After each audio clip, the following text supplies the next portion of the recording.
If you are inclined to watch this video, odds are you or someone you know is a woman who has been cast out of society.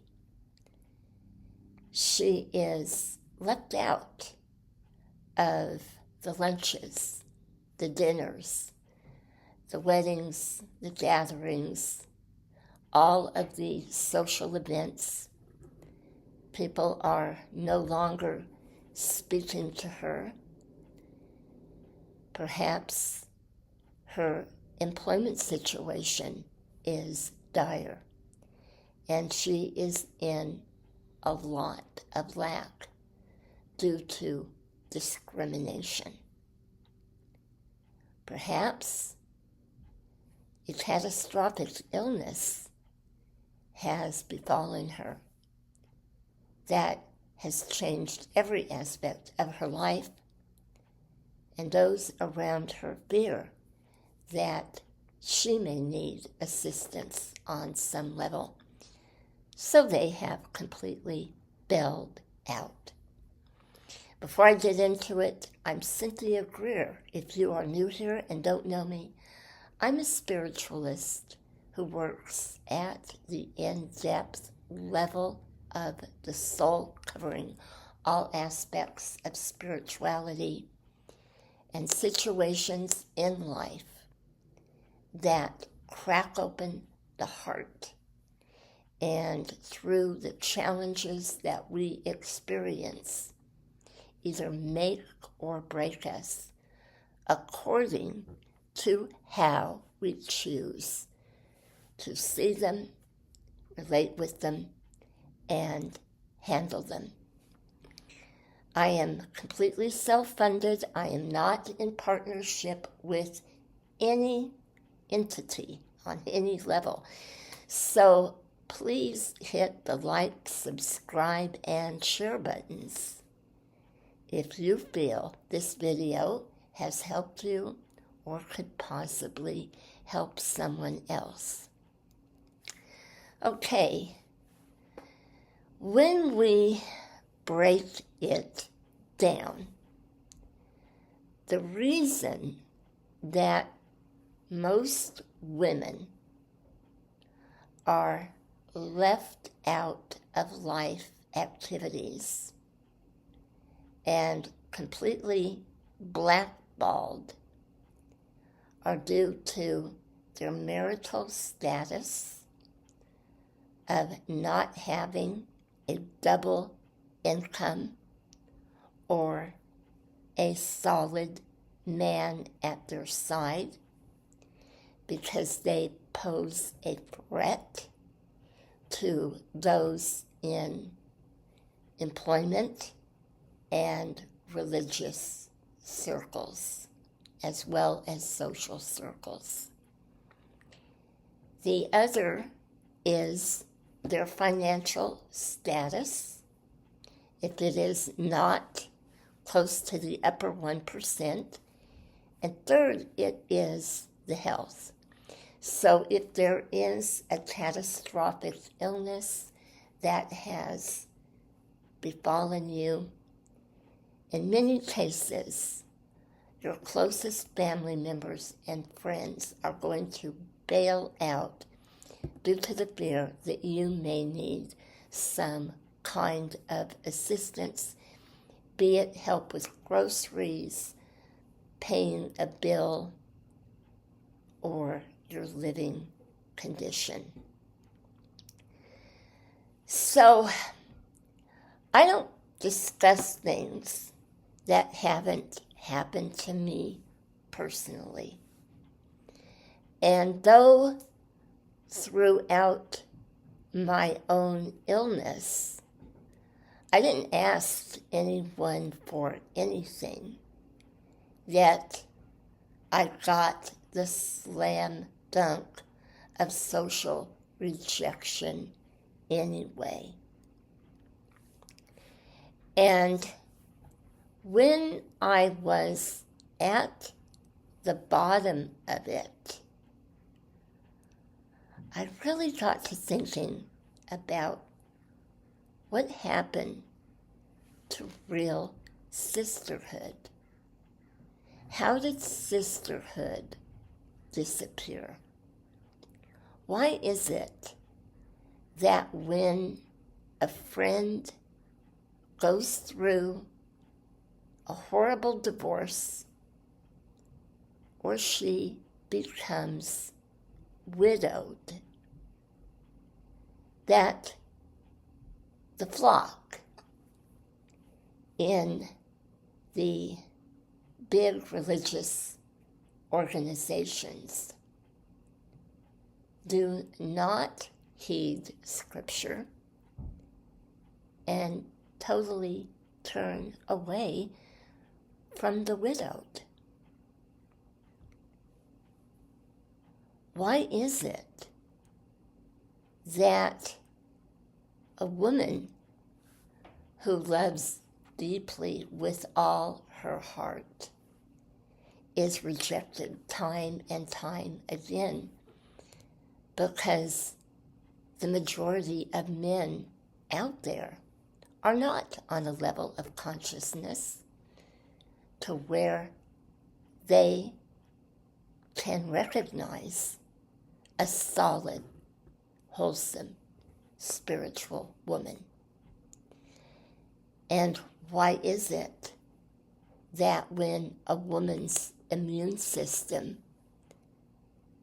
completely succumbs to a catastrophic illness, people choose to leave her, and there is no circle of close female friends to comfort her?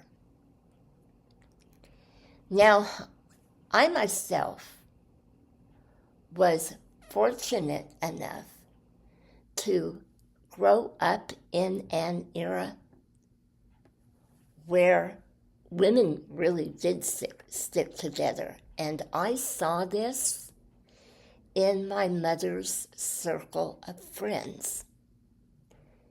They were always there for one another, to the point that if one was alone after a death of a spouse or a divorce, or if she had never married, they would look out for her, invite her to dinners with single friends that their husbands knew.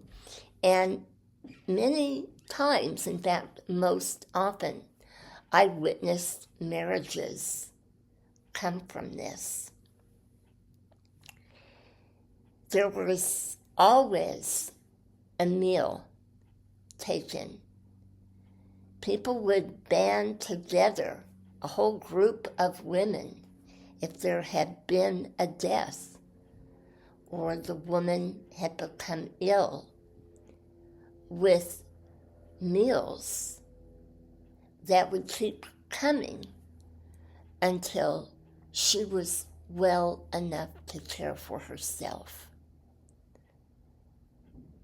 Guidance, emotional support. It was a beautiful circle of friendship. And you know what? Those women, a number of them are still alive today.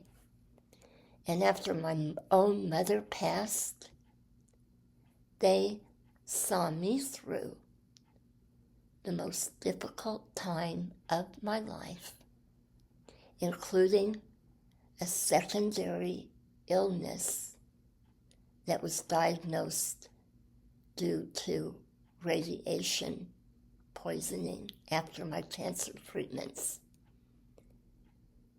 These women have been there for me, and they're well into their 80s. And this is a tradition that I intend to keep in my own life, even though many of my own friends and family members have abandoned me in my time of crisis and loneliness. It hasn't soured me because I've made new friends. And this tradition in my own closely knit circle is being revived. But for those of you that don't have it,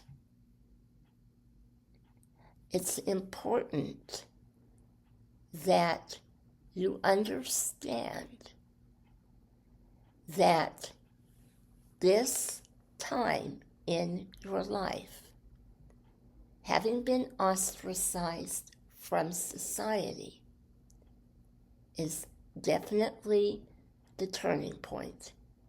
It is definitely the pinnacle of your healing. And it is giving you the opportunity to see the truth from the lies. So the first thing I want to point out is that whether you are following a spiritual path because you have left organized religion, or you are in organized religion and you are seeing things that are not displaying a true Christian spirit,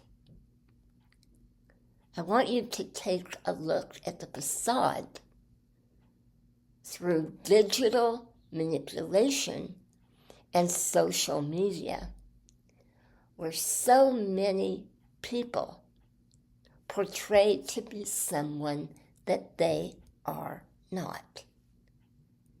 And then, once you begin to get to know what this individual is all about, you find out that you are nothing more than an algorithm to stroke their God-forsaken, conceited, horrific ego.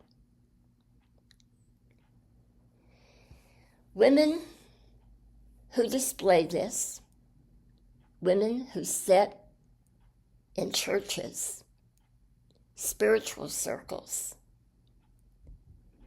and set themselves up in condescending judgment and try to determine who is worthy of being cared for in a time of need, or who is worthy of support, because it's important that they think and behave exactly how this clique thinks and behaves, whether it's online or whether it is within a church or spiritual environment, is really a dark path. And it is something that has nothing whatsoever to do with growth or closeness to Christ on any level. In fact, it is just the opposite that everyone preaches against. You, or this individual that you know, is standing before an open door at this time. And this open door is the threshold of a portal that, if you or they can release all of the anger and resentment over the way you have been treated, will open you to higher consciousness and attract the appropriate friendships to you in divine timing. In my book, Spiritually Single in Sickness and Health, A Woman's Guide to Healing at a Soul Level, I go into this in the very beginning. Women are judged by what they have in life. It's unfortunate, but it's the truth. Like it or not, we live in a caste system. Women are stamped, labeled, and neatly filed away into it. This is because the majority of people live their lives at the level of survival. The perfect picture they try to present is all that is important. When a woman comes to terms with the truth, she must emotionally detach. It is the only way to save her sanity and find her real self. A real spiritual awakening comes through great sorrow. In most cases, it is brought on through illness, loss, and rejection. Childhood neglect and abuse are the catalysts as well. These experiences shatter the soul and result in the loss of self-esteem. We become vulnerable and a lot more sensitive as we begin to open up on an empathic level. Our feelings become magnified. They are much more intense. If we don't understand the psychic energies, we are held hostage in a lower level of consciousness. This leads to destructive choices and self-sabotaging behavior. When a woman believes she isn't deserving of happiness, it is reflected in her non-committal, neglectful, and abusive relationships. This woman never receives an even exchange of energy. She always loves more, gives more, and receives little to nothing in return. These life experiences create the spiritually single woman. Through them, she learns the value of herself. When she honestly acknowledges this, she will heal from the past. This is when she begins to merge with her higher self. When you begin to merge with your higher self, when you go through that pain of the ultimate rejection, where you don't fit in, you come to the awareness that you never did all along. This is when the heart cracks open. And as it does, you are in the process of becoming 100% authentic. And when that happens, like draws like. And true sisterhood begins to become a reality.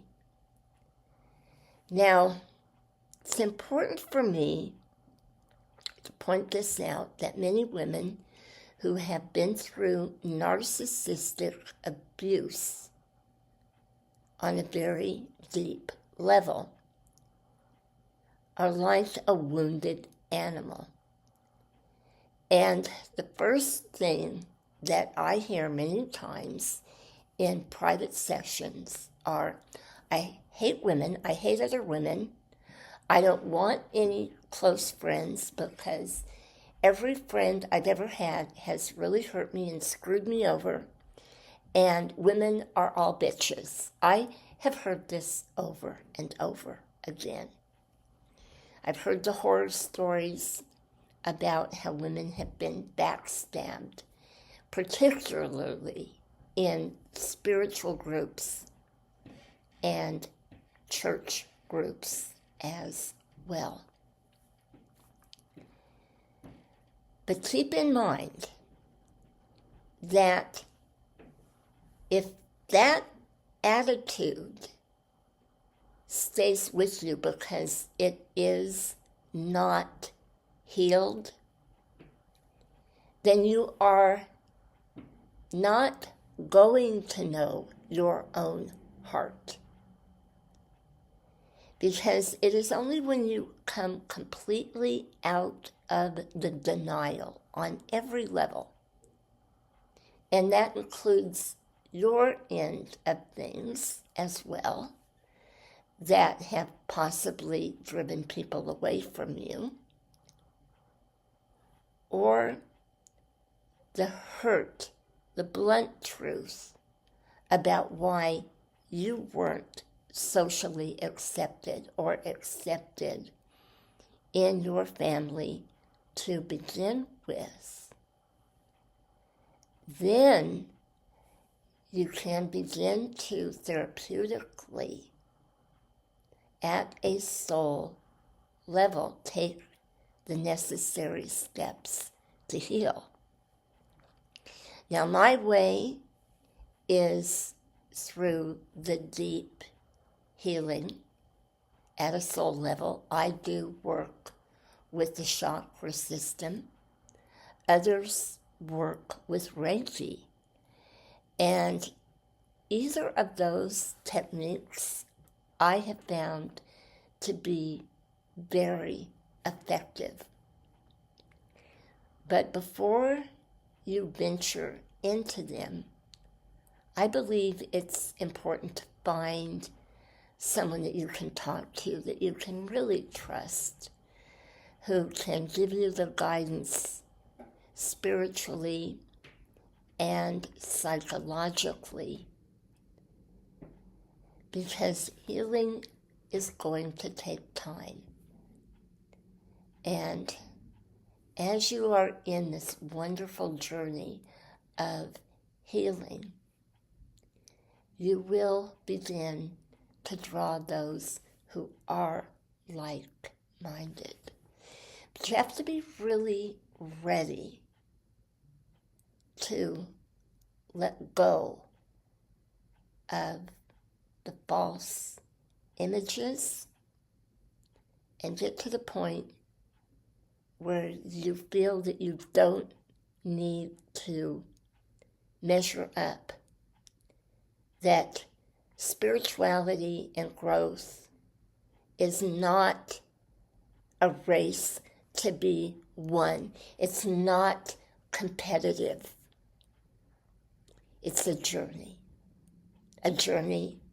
that is lifelong, that should be one of complete joy, as well as figuring out how to work through the limitations and the restrictions. Because this is the biggest part of the growth. It's about working within limitation. And this is why so many women are so backstabby. And they present a one-way picture that they want everyone else to follow, that is completely false. It's based on algorithms. It's based on, I have arrived. Woohoo! Look at me. Look at where I'm sitting. I have it all. And you can have it all too if you think exactly how I do. False images. Because the real friend the real guidance counselor, spiritual leader, will guide according to what they have needed to learn. And their heart will be open. I will leave you with this. I wish you abundant healing and to become that magnetic ray of light that is going to form real sisterhood once again on this earth, the way that God intended it to be. Blessed be.